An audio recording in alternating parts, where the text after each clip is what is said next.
sadly, some of the information presented by Krissy is very common misinformation in the industry and is something that's been floating around for many, many moons, but it's hopefully something that this video can address and potentially correct.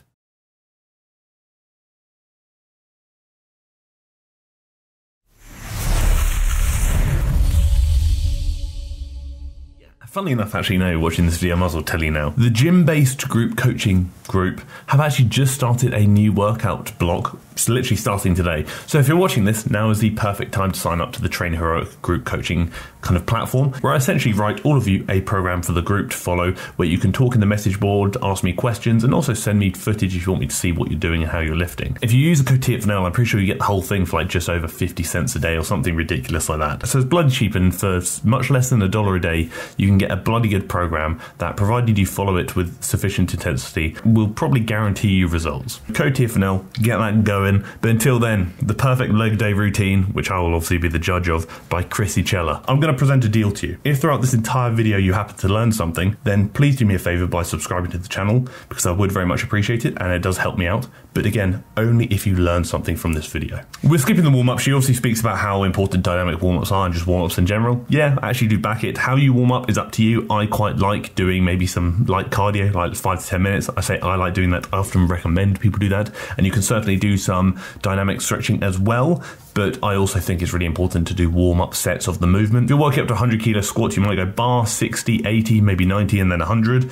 Do as many warm-up sets as you need to do, keeping them far away enough from failure so they don't fatigue you, but also relevant enough so they actually warm you up and get you ready for the movement ahead. So she starts the workout as her first of the perfect lower body day with an RDL. Firstly, I've already spoken about the mixed grip before. I don't really like using a mixed grip in the RDL. I just think it potentially encourages unnecessary rotation when you could simply avoid that by using straps. And quite frankly, who cares about your grip strength? Are you trying to train your hamstrings and the glutes, or are you trying to train your grip strength? I'd like to think the former. So the RDL is obviously a fantastic movement. I love it. I do think realistically to build quite a juicy posterior chain, being glutes, hamstrings and whatnot, you probably do need a hip hinge pattern in there, such as the RDL. But one of the most common issues I see with people is when they RDL, they go too low, and Krissy's arguably doing that now. Realistically, like I said, it's a hip hinge movement. Once the hips are no longer hinging backwards, your range of motion is done. Probably there. From that point, the hips are no longer really going backwards for Krissy, maybe even actually higher. She's just kind of going down, which means the emphasis is likely shifting from the glutes and the hamstrings over to the lower back. I do literally think about running the bar along my legs, kicking my hips back as much as possible. Once they can't go back anymore, my range of motion is done. And that's going to look different person to person. So my range of motion is probably going to be a lot shorter than yours because I'm as mobile and flexible as a bloody log. Leg extension is a great movement for your quads.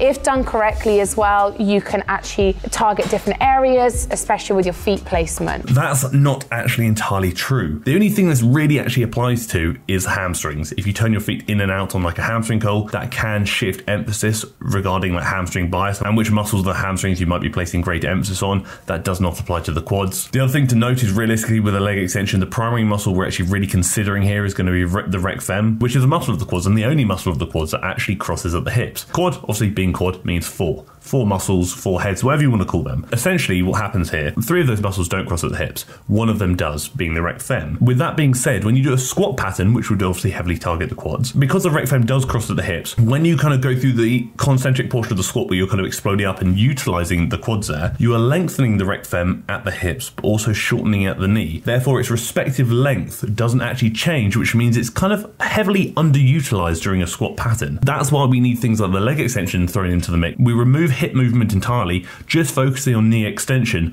which means you can actually effectively shorten and work the rec fem. No, changing your foot position is not going to change that. What we are simply just looking at focusing on is extending the knee and putting that emphasis onto the rec fem, as well as obviously the other muscles of the quads too. So leaning back, you're going to get a deeper stretch in your quads, and I just feel them so much more. I just love the feeling, but you can also do them upright if you want and just isolate them a little bit more. So completely up to you, but I'm gonna lean back, I'm gonna get a deeper stretch, but that's also gonna mean I'm gonna use less weight. That's also not necessarily true either. Muscles are actually typically weaker in their shortened position. So the argument of leaning forward on back is actually valid. You can essentially shift emphasis slightly. You might work the rec fem in more a shorter position forward, maybe a slightly more lengthened position when leaning back. But because they're typically weaker in a shorter position, leaning forward would actually, in theory, result in the movement being harder, therefore less weight potentially actually need to be used. Whereas if you lean back, because they're in a slightly more lengthened position, they might be stronger, therefore more weight might be able to be used. The leg extension itself is fantastic. I love it. Loads of my clients know that. It's in probably most of your programs because, quite frankly, it's arguably my favorite and one of the best rec fem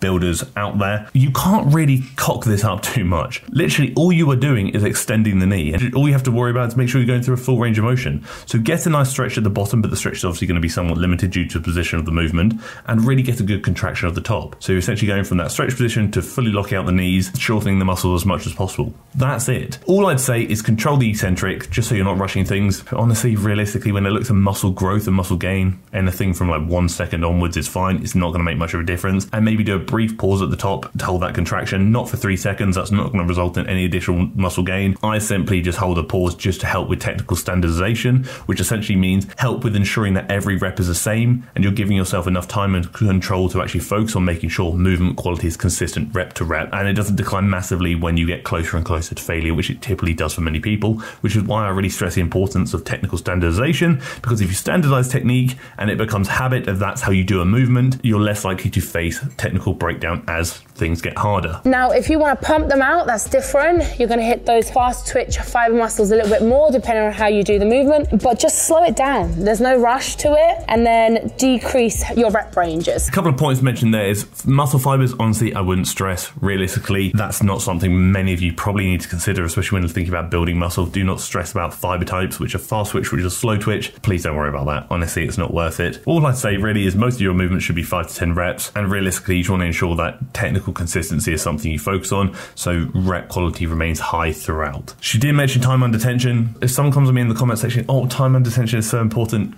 No, it's not, because by default, if time under tension was such a relevant fact to consider when looking at muscle growth, the best rep would be the rep that lasted the entire session. So a 1 hour rep, perhaps, based on the importance of time under tension or theoretical importance of time under tension there. That rep with so much time under tension would be incredibly effective, but it's not. So again, time under tension, put it in the bin. I'm a big believer in time under relevant tension, but that's a conversation for another day. I don't really back time under tension as a training variable or principle that really needs focus, unless you're really considering about technical adjustments where you might do a tempo-based movement, not for additional growth, but for additional time in the movement to hopefully get better at the technical aspects of that movement. So the lying leg curl typically works the hamstrings in their shorter position. That's all good if you want to do it. I prefer a seated leg curl personally, but time and a place. The thing to note, many people might actually experience this themselves, this first 15 degrees, so there, that bit can often result in some utilization of the calves. So if you get a lot of calf like cramping or tension, whatever, throughout this movement, I maybe take that first 15 degrees really slowly, or maybe even skip it entirely,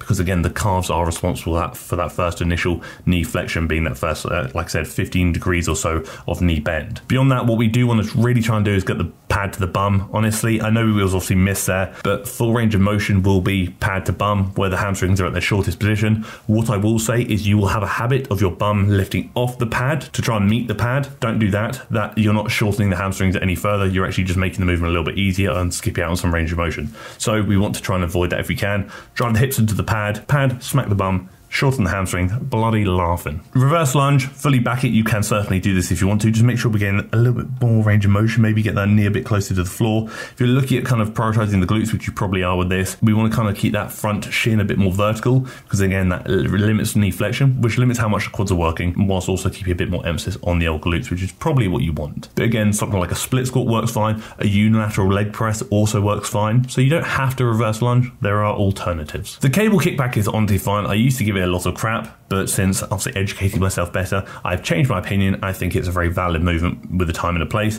I typically like kicking back at 45 degrees if I were to incorporate it, because then that brings a bit more of the glute med into it. Do you need to bring that leg over as Krissy is doing here? No, you don't need to, but you certainly can if you want to. It really is preference. What I would say is just make sure you are trying to fully shorten the muscles here by kind of going as high as you can within reason, because that's obviously what the primary focus of this movement is going to be, shortening the glutes. And ideally, if you're kicking back at 45 degrees, putting a bit more emphasis on the glute med, which is a muscle of the glutes, which is actually commonly neglected or underutilized potentially when looking at other glute dominant movements. As a whole, I actually think the selection of movements was really solid. If it were me putting together like my perfect leg day, although I don't actually really believe one exists, I would probably consider something like this. And maybe not necessarily in this order, but in an order per se, just these 5 movements. I'd look at perhaps a seated hamstring curl for a hamstring isolation movement. I look at perhaps a squat pattern, so like a barbell squat, a Smith machine squat, pendulum squat, hack squat, something like that. I'd look at an RDL, so a hip hinge pattern. I'd also look at potentially a hip thrust, maybe a back extension, like 45-degree back extension, a glute med kickback perhaps. Then I'd also look at a leg extension. Let's say you do 2 sets of everything. We're getting good quad involvement with the leg extension and the squat pattern. So that's 4 sets of quads there, a good number of sets for a session, and maybe arguably a good number of sets for a week as well for the quads. Then we look at the hamstrings.